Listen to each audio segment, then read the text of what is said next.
ప్రభునందు నాకు అత్యంత ప్రియమైనటువంటి వారులారా, మన ప్రభువును రక్షకుడైనటువంటి యేసుక్రీస్తు వారి యొక్క శుభనామంలో మీ అందరికీ నా హృదయపూర్వకమైన వందనములు శుభములు తెలియజేయుచున్నాను. ఉదయకాల సమయంలో దేవుని వాక్యాన్ని ధ్యానం చేసుకుందాము. ఈరోజు వాక్య ధ్యానము కొరకు మనం తీసుకున్నటువంటి లేఖన భాగము ద్వితీయోపదేశ కాండము 33వ అధ్యాయము 29వ వచనం చదువుకుందాం. ఇశ్రాయేలు, నీ భాగ్యం ఎంత గొప్పది! యెహోవా రక్షించి నిన్ను పోరిన వాడెవడు? ఆయన నీకు సహాయకరమైన కేడెము, నీకు ఔన్నత్యమును కలిగించు ఖడ్గము. దేవుని నామమునకు మహిమ కలుగును గాక. ఈ మాటలు భక్తుడైనటువంటి మోషే పలికినటువంటి మాటలు.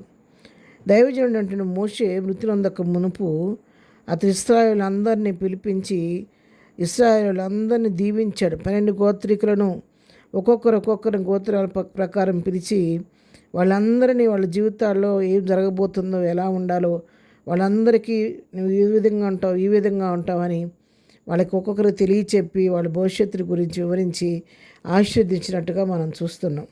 ఆ విధంగా అధ్యాయం అంతా ఆ విధంగా ఆశీర్వదిస్తూ వచ్చి చివరకు వచ్చేసరికి మరి యాకోబును గురించి, ఇశ్రాయేల్ గురించి మాట్లాడుతున్నాడు.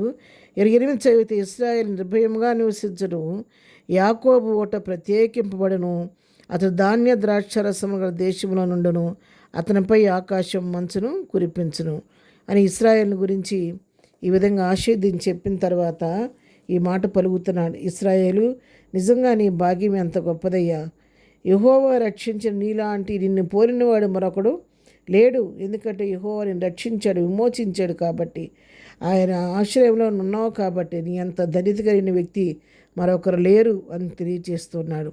ఇంకా చెప్తున్నాడు, ఆయన నీకు సహాయకరమైన కేడెము, నువ్వు నిత్యము సేవిస్తున్నటువంటి నీ దేవుడు నిత్యము నీకు కేడెముగా ఉంటాడు, నీకు ఔన్నత్యం కలిగించు ఖడ్గం ఆయన అని ఇశ్రాయేలును గురించి పలికినట్టుగా మనం ఇక్కడ చూస్తూ ఉన్నాం.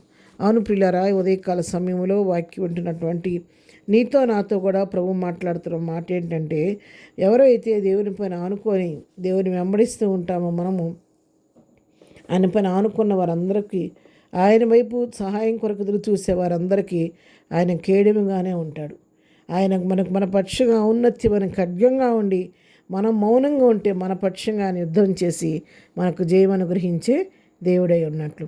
అందుకే కీర్తన గ్రంథం 5వ కీర్తన 12వ వచనం కూడా మనం చదువుకుంటే, యెహోవా నీతిమంతులను ఆశీర్వదించువాడవు నీవే, కేడెంతో కప్పినట్లు నీవు వారిని దయతో కప్పెదవు, కావు నీ నామమును ప్రేమించు వారిని గురించి ఉల్లసింతరు. చూసారా, ఒక యాకోబు విషయంలోనే కాదు, ఇశ్రాయేల్ విషయంలోనే కాదు, మనందరి విషయంలో కూడా నీతిమంతులను ఆయన ఎప్పుడు కూడా ఆశీర్వదించే దేవుడు.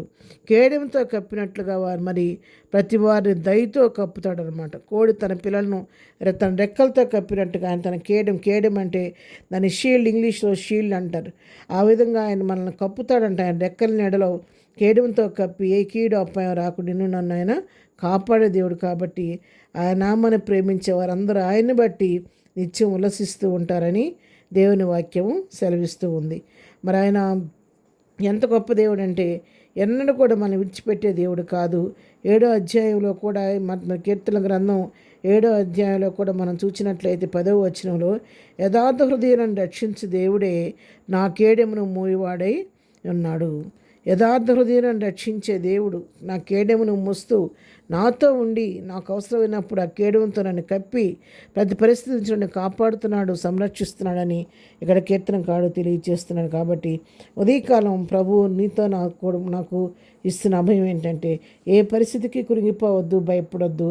ఆయన కేడెంతో కప్పినట్లుగా నిన్ను నన్ను దయతో కప్పి, కేడెంతో కప్పి ఆయన రెక్కల కింద మన కాచి సంరక్షించి ఆశీర్వదించే దేవుడు అయినాడు. కాబట్టి అటువంటి సమస్త నుంచి శక్తి కలిగినటువంటి దేవుని హస్తాల క్రింద మనం అప్పగించుకొని ప్రభు వైపు చూస్తూ ముందుకు సాగిపోదాం.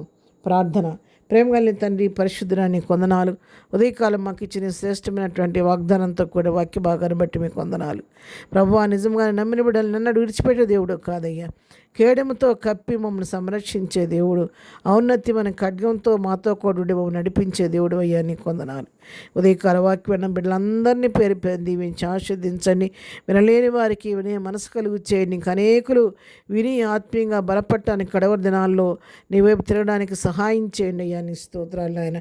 మా జీవితాలు మమ్మల్ని కూడా రెక్కల కింద కాచి సంరక్షించండి. కేడముతో కప్పి ప్రతికీ నుంచి తప్పించి కృపలో భద్రపరచమని, ఇద్దరం బర్త్డే మ్యారేజ్ చేసుకుని బిడ్డలను దీవించి ఆస్వాదించమని, ఇద్దరు దీవులతో నింపు నడిపించమని యేసునామములో ప్రార్థించి అడిగి పొందుకొని ఉన్నాము తండ్రి. ఆమెన్. ప్రభు కృప సదాకాలము మనందరికీ తోడై ఉండి నడిపించును గాక. ఆమెన్.